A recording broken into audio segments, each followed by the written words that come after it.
What's up everyone, Lion Roar here, and in today's video I'm going to talk about how to position your champions for the best success.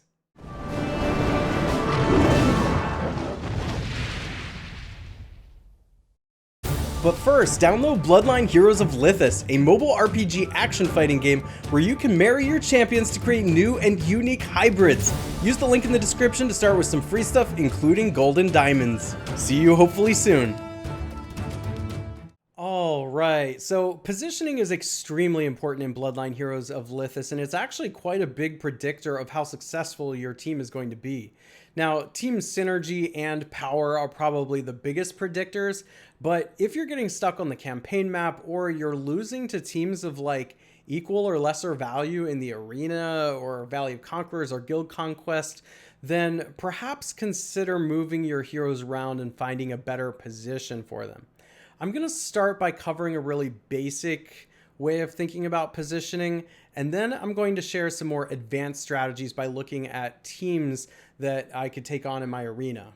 To start with, I think most people would think it's normal to put tanks and warriors in the front and then put assassins probably in the middle slot, and then like mages and rangers in the back or something like that. So, I mean, a really basic normal type of setup could look something like this, where we put a tank there in the first slot, which is up front, and that number one slot is considered front. The number two slot is actually considered middle. Maybe you put an assassin there. Number three is also considered front, so take note of that. And maybe you put a warrior up there, and then in the back perhaps we put a mage and then also a ranger. And you know what, oftentimes we see Tidestorm in the back, like in that particular slot. Okay, that's a very vanilla basic way to set this up, and if you have never played before, this is a great way to start. Put your tanks and warriors up front, your mages and rangers in the back, and then if you have an assassin, some people do, some people don't, put it in the middle. Otherwise, you can put another tanky type of character in the middle, or you can put another big powerful damage dealer like some kind of mage or ranger in that middle slot. So if you don't have an assassin, it could look something like this. Or it could look something like this. And that would be a more controlling type of matchup there, where a lot of the front characters are soaking up the damage from their front characters, and the ones in your back are lobbing either their magic or their arrows or whatever over to deal a lot of damage. Okay, but here's the thing. You can get by positioning very vanilla like this. This makes a lot of intuitive sense to do it this way, but there's a lot of complexity to what the champions actually do that might mean that this is not best in a lot of cases. And let's look at the arena so I can give you an example of this. First up, we have an opponent here who has a male bloom on the other side, and that's an extremely powerful hero in this game that attacks the back line. So actually, if I put my mages and rangers back there, who typically are a little more fragile, they're probably going to die quickly. So the heroes that I have that deal the most damage or are the most valuable to me, I probably actually want to keep away from the male bloom. So I'm probably, actually for this one, going to put my tougher champions in the back. I'm going to put my two tanks back here. I like the female Galabar. She's very, very tough.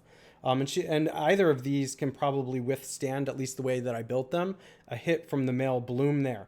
So what he's going to do is attack the person or the hero in slot number one first with regular attacks, but then he's just gonna like morph himself into the back and attack them with his big special. So up front with him, I actually think I'm going to put my own male bloom, and the reason I'm going to do that is because they're going to attack each other, and then they're both going to leave that spot. And mine's going to go to their back row, where I purposefully have put my male bloom here so that they attack the hoe, and there's a phoenix on the other side. I really want those two dead. Those are going to be the champions that lead my opponent to victory here if I don't put them in check. So my assassin, the male bloom, is literally going to go hopefully assassinate them.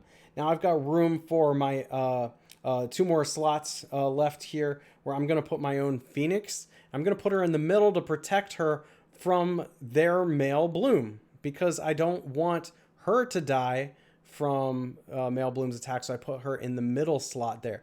Nothing is really going to go after the middle there, except for champions that just happen to make their way into that area, of which their female Divala might. When she ultimates, she could slide right in there and actually deal a ton of damage to the Phoenix.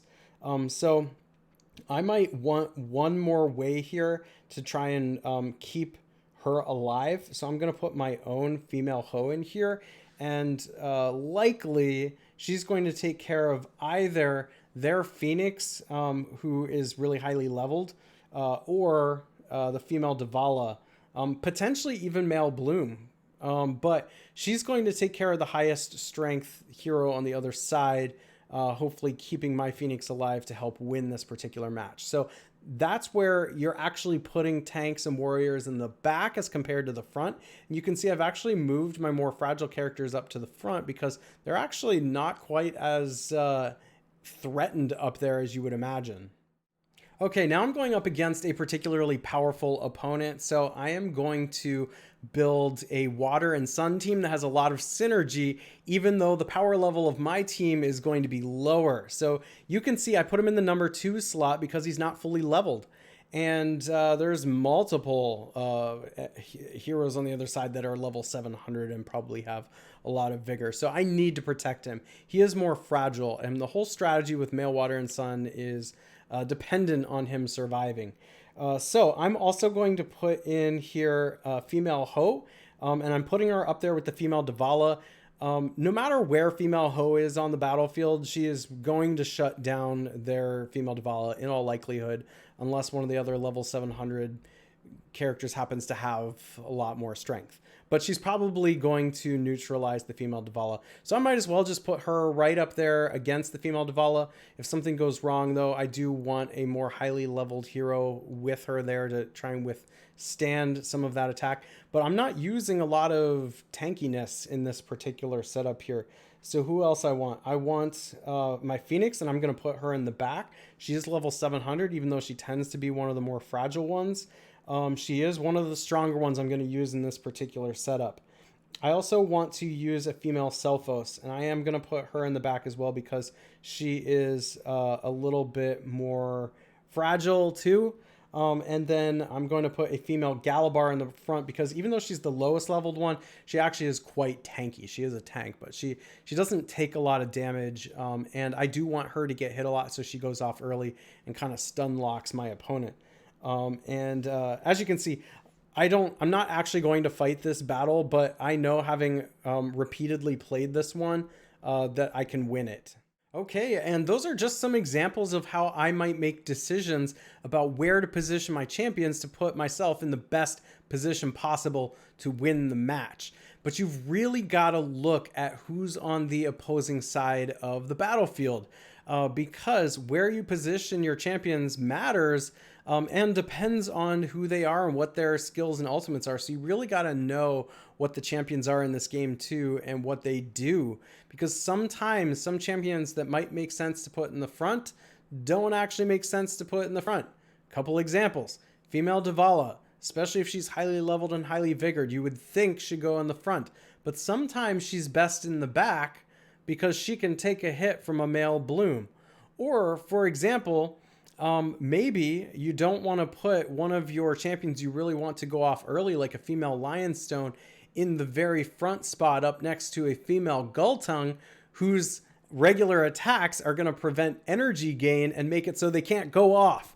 And the whole point of female Lionstone is to go off first, right? So you've got to make sure that you're putting your champions in the right positions on the board, either in the front, left, right, whatever, middle, back, you decide. But hopefully this video was helpful in showing you some of the things that I'm thinking about. If you enjoy videos like this, make sure to like, subscribe, and hit that bell notification, and I will catch you in the next one.